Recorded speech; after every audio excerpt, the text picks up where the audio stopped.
I'm thinking about the overarching I felt the overarching kind of vibe of your book, and then of some of the interviews you did was a sort of, I would say, techno optimism and optimism in general, and kind Hmm. of positivity. And then you talk about, for example, when there is something bad coming out in the media, then it's getting disproportionate attention Yeah. compared to something good coming out in the media. And we can see that with the voice apps, right? The voice assistants, the fact that it kind of imitates the human, and then we start talking about how maybe it can be dangerous, maybe people can be misled. And same thing happened with Alexa when it sent the random communication of a couple, I think, to their friends without the authorization of that couple. That was also kind of big topic in the news. Could you just comment on why are you staying, and how, rather, how are you staying so optimistic about the future?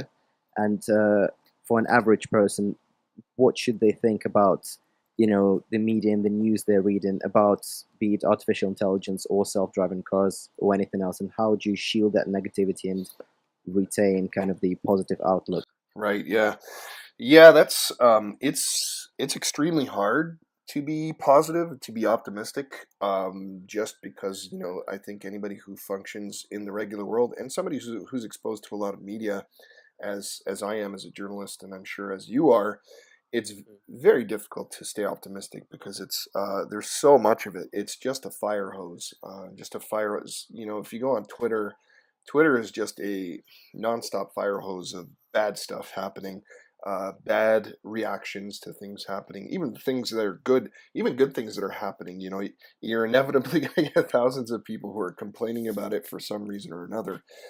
Um, it is, yeah, so it is very difficult. I think the point of Humans 3.0, I didn't have any sort of preconceived notions when I set out to write it. And basically, the premise of it was really, it was kind of, I think, of a fairly ambitious premise, which was, let's try to gauge the overall effect of technology on people in the world. Has it made us better people? Has it made the world better?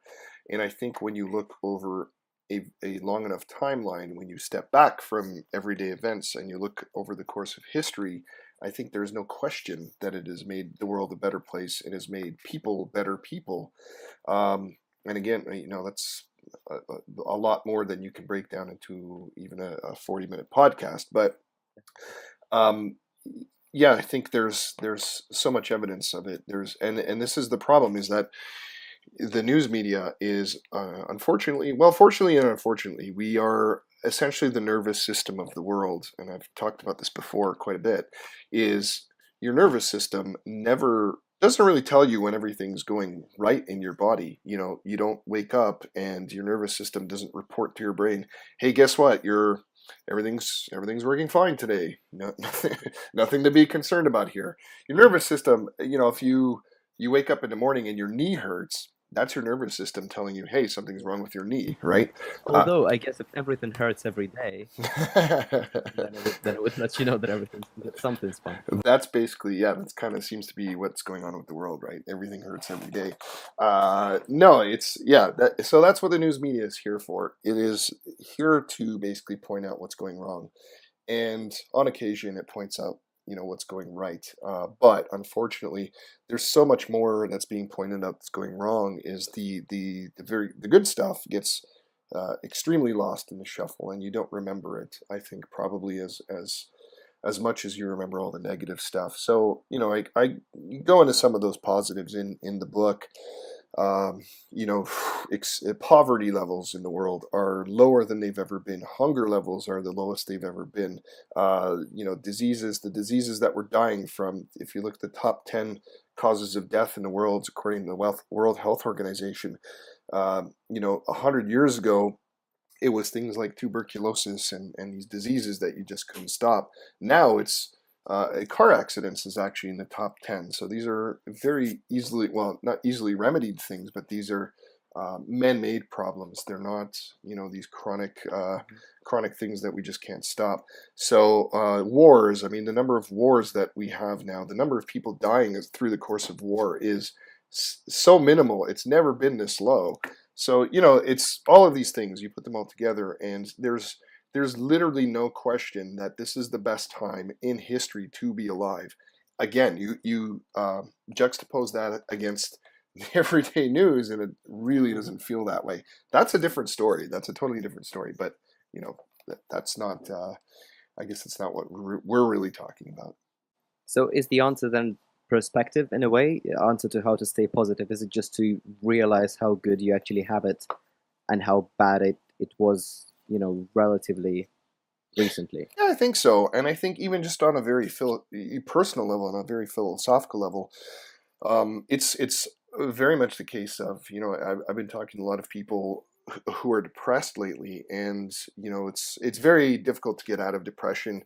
But I think the starting point is very clearly, you need to think about the things that you do have and the things that you have accomplished, as opposed to the things that you don't have and that you haven't accomplished, because Yeah. those things can realistically can be infinite.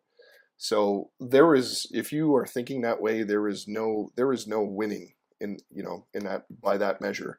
But if you do focus on those things that are good, and that you have accomplished, and so on, I think it's a lot easier to stay positive if that's the way you go about thinking about the world and your place in it. So it's kind of the way you say it is kind of also gratitude over kind of expectation and neediness, right? So you would rather be thankful for, yeah, because then, yeah, you're very right. And also, if you're in that mindset when you're looking for negatives, you can kind of always find them no matter what. So you will never win that argument with yourself, which is essentially what the thought process is. You kind of split yourself in two, and then the two positions argue. Yeah, that's exactly it. And I think social media has really exacerbated that, because it's very easy now to compare yourself against other people, or to see what other people are doing and accomplishing, Yeah. as Yeah. opposed to, I was talking to a friend of mine who has teenage daughters, and he said, I think I wrote about this a couple of years ago, about how this phenomenon of being able to measure yourself. You can literally measure your own popularity. You can look at, hey, I've got this many Twitter followers versus that guy. He's got that many. Good God, what am I doing wrong? And so on, right? And my friend was telling me, it's 10 times worse when you have teenagers, because they really take that to heart, and they can also go on Facebook and see, oh look, there's my friends just posted photos from a party.